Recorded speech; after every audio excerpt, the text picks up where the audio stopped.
gracias Paloma. Hola a todos, todas y todos. Es súper importante para nosotros estar compartiendo con ustedes de forma telemática y contarles que como fundación decidimos tomarnos un pequeño espacio de este encuentro para contarles y para compartir con ustedes una pequeña historia que queremos compartir con ustedes. Entonces, ¿por qué quisimos hablar hoy día de equidad de género? ¿Por qué quisimos introducir conceptos como hackear, como ciberfeminismo, como binario, como diversidades, conceptos que muchas veces no son tan conocidos? ¿Por qué quisimos hablar de esto si en teoría nosotros nos dedicamos a la ciencia?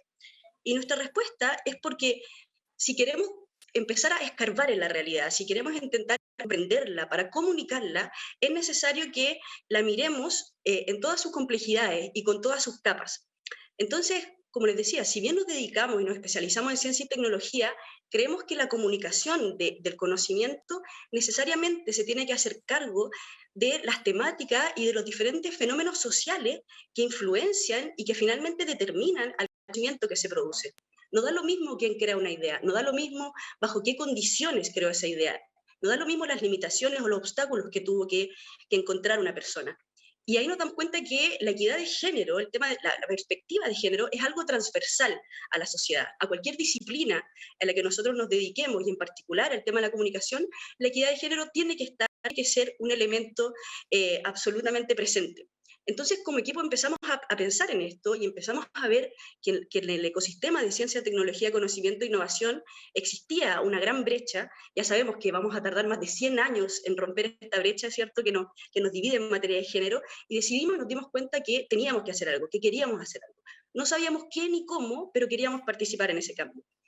Y les cuento que hace poco me enseñaron algo que me marcó bastante. Yo estaba hablando de un proyecto de digitalizadas justamente, y estaba muy concentrada explicando la importancia de que el fondo y la forma estuvieran bien trabajados y bien alineados.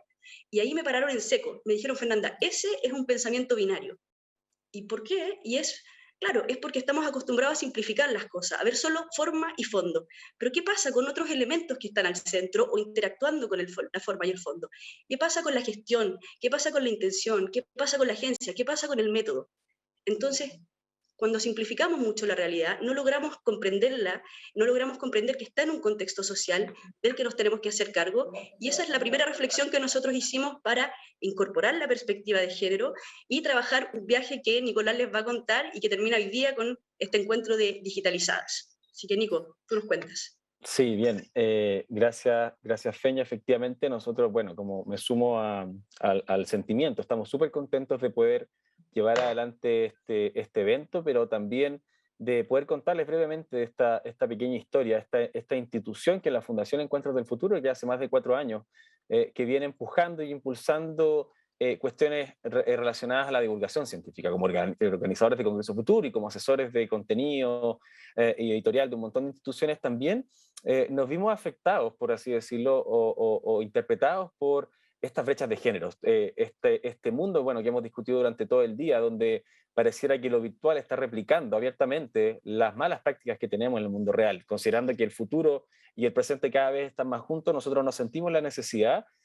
imperante de, como dice acá, provocar y convocar. En ese sentido, y aquí para contarle un ejemplo concreto de en qué se traducen todo este tipo de estímulos también a instituciones de este tipo, es que hace un tiempo atrás nosotros trabajamos ya largamente con el Centro de Modelamiento Matemático de la Universidad de Chile, un centro de excelencia no solo nacional, sino que también mundial, en relación a los de resolución de desafíos públicos o académicos de la mano de la matemática, de los algoritmos y de la estadística. En ese sentido, ustedes se pueden imaginar que ese mundo obviamente está gobernado por hombres, donde las prácticas y las lógicas quizá un poco más horizontales no estaban muy acopladas y donde efectivamente las mujeres tienen muy poco espacio, particularmente como lo hemos escuchado en esta jornada por la poca posibilidad que tienen de acceder a este tipo de carreras y porque el entorno, una vez estando dentro de ellas, también se hace sumamente complejo. Y en ese sentido, entonces, llevamos un ejercicio de más de 1 año y medio de trabajo donde provocamos a esta institución a incluir perspectivas de género y contar las historias que dentro de ella se suscribían. Es decir, no solamente nosotros estamos trabajando por una divulgación del conocimiento y de la ciencia hacia el medio externo, sino que también entendemos, y ese es el mensaje, hay un trabajo en la interna que cada institución tiene que hacer con sus pares. Este cambio de mentalidad no puede venir solamente de la mano de bonitas piezas gráficas, de bonitos mensajes, de mensajes cliché o de bonitas columnas de opinión, sino que tiene que haber un ejercicio consciente, donde obviamente, en este caso nosotros, y perdón la expresión, nos metemos en la pata de los caballos para tratar de mover esta estructura y generar y poder contar esta historia. Aquí los dejo entonces con un pequeño resultado de lo que fue esta interesante experiencia, como les reitero, con el Centro de Modelamiento Matemático y con una de sus principales y jóvenes investigadoras, Jocelyn Dunstan, que nos cuenta su historia en este pequeño corto que les dejo a continuación.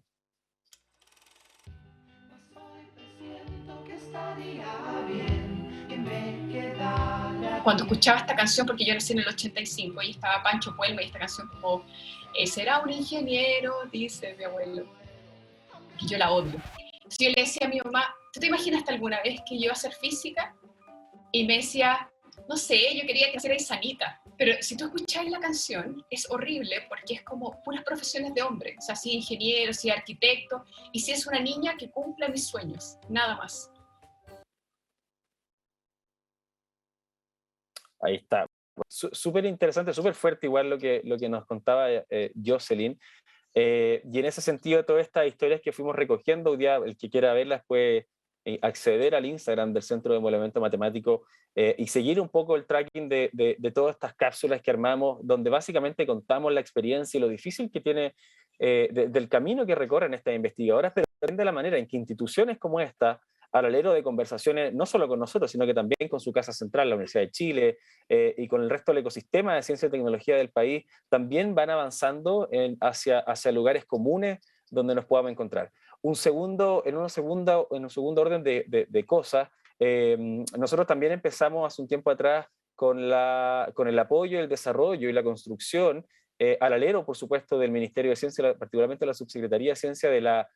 política de género en estas materias. Entendemos, por supuesto, siendo el Estado hoy día el principal financista o inversor de la ciencia, de la tecnología y de la innovación en Chile, como alguien que obviamente tenía que ponerse al corriente de lo que la sociedad también nos estaba pidiendo. Es por esto que afortunadamente el año que recién pasado, se logró aprobar esta política de género, donde tuvimos la posibilidad de participar. Acá ven en pantalla algunos ejemplos muy bonitos y sencillos de cómo también acceder y conectar con un público que entendemos que tiene que interiorizarse con todo este tipo de prácticas. En este caso contamos historias también de distintas científicas y científicos que a través de cartas inspiradas o relatadas hacia sus hijas o sus cercanas, contaban también su experiencia. Nos parece relevante entonces en este punto entender que volver a conectarnos con estas historias de vida también nos van a hacer entender que las científicas no son personas que están netamente encerradas en un laboratorio y que dejan de lado su vida personal o amorosa, sino que son mujeres que deben convivir con ambos mundos y por tanto nosotros como sociedad debemos dar esos espacios porque entendemos, consideramos y consagramos también estos temas. Y aquí obviamente hay un punto específico donde hicimos un pequeño quiebre y Fernanda te dejo para que puedas seguir contando esta historia. Sí, súper en breve, y creo que es importante decir en esta búsqueda que les estábamos comentando de incorporar el tema de perspectiva de género en todo nuestro trabajo como comunicadores, era importante primero asumir que no somos los expertos. Nosotros no somos los que nos dedicamos a hacer temáticas de género, pero sí nos importa, y la estrategia que usamos en este caso es vincularnos a personas que efectivamente se dediquen a las temáticas de género como su primera tarea. Y por eso tenemos una alianza estratégica, estamos súper contentos del trabajo que hicimos todo este año con la Fundación Hay Mujeres, que tiene especialistas de todas las áreas del conocimiento, pero que además sabe integrar la perspectiva de género en cualquier materia, sea en ciencia, tecnología, humanidades, arte. Y para nosotros ese fue un paso súper importante porque, claro, si no somos los expertos no significa que no podamos trabajar en esta materia. Tenemos las ganas, tenemos la gente, tenemos los cerebros abiertos, pero nos importó mucho aliarnos para que supieran. Y ahora tenemos un trabajo permanente 24/7 con un comité especializado que nos revisa hasta el punto y la coma de cada cosa que escribimos para que el género nunca más esté fuera de cualquier documento, cualquier proyecto que nosotros hagamos. Así que ese es también un gran paso. Y uno de los trabajos que hemos realizado con Fundación Hay Mujeres, además de todo el trabajo que nos apoya en la Fundación, en Congreso Futuro, es con la serie Frontera, que es una serie audiovisual que hemos estado trabajando para tratar temas de importancia nacional, quizá ustedes lo han visto durante estos Congresos Futuro, y ahí otra de las exploraciones que hicimos en esta búsqueda, fue que no es necesario dedicar un capítulo, por ejemplo, a la temática de género. Podemos dedicar un capítulo a la temática de género, pero no es necesario dedicar un capítulo a la temática de género. Podemos dedicar un capítulo a la temática de género, pero no es necesario dedicar un capítulo a la temática de género. porque tenemos diferentes temáticas, pero no es necesario que sea uno, sino que hay otra forma de abordarlo, que es incorporándolo de manera transversal. Y esa es otra de las exploraciones que nosotros también hemos hecho en este camino de búsqueda a través de diferentes plasticidades, diferentes técnicas audiovisuales que nos han llevado un poco al camino que estamos recorriendo hoy día. Sí, en ese sentido, y sumando también otro ejemplo, y un poco para que se entienda bien, esta historia que les contamos tiene que ver también en cómo, digo, siendo instituciones que estamos quizás más cerca del conocimiento o del acceso a entender los pormenores de las brechas o a tener acceso a una serie de datos que nos revelan y nos justifican también el por qué estamos donde estamos. También nos pasa que, como decía Fernanda, no tenemos la respuesta a todo y tenemos que hoy día, y si uno lee quizás con otra perspectiva un poco lo que nos ha dejado esta semana el Congreso Futuro, tenemos que volcarnos hacia la colaboración, y ahí obviamente hay instituciones y personas que, por supuesto, mucho antes que nosotros llevan trabajando en estas temáticas, y en base a esas conexiones también nos damos cuenta que no son solo nosotros, digo, nuestros pares los que tienen que entender, sino que tenemos que poner un foco específico y un esfuerzo especial en niñas y niños, y niñas, por supuesto, que son quienes tienen que tomar esta posta y que ya nos damos cuenta, tienen integrada, ¿cierto?, en su cabeza una forma totalmente distinta de ver con estas temáticas, de relacionarse con la homosexualidad, de relacionarse con las esferas del poder, de relacionarse con los pares, en fin, con la tecnología, hay todo un cambio en ese sentido, y aquí hay un ejemplo concreto. Nosotros, entendiendo esa nueva, digo, realidad, es que realizamos este cómics interactivo que se llama La Decisión de Adela, que trabajamos a otro nivel, ¿cierto?, ya con un núcleo Milenio, asociado a la iniciativa científica Milenio, donde a través de una preciosa historia, digo, de la decisión de Adela, los niñas y niños y niñas podían ir tomando caminos en la medida que la historia se iba abriendo, y eso les permitía, por supuesto, entender tanto a ellos como a sus educadores, como a las personas encargadas de los procesos educativos, cuáles son las principales dificultades a las que se ve enfrentada una niña en su infancia particularmente, y que determinan entonces que no tenga la capacidad de participar o cursar carreras STEAM. En ese sentido hay, insisto, millones de formas de relatar esta perspectiva, y por otro lado, por supuesto,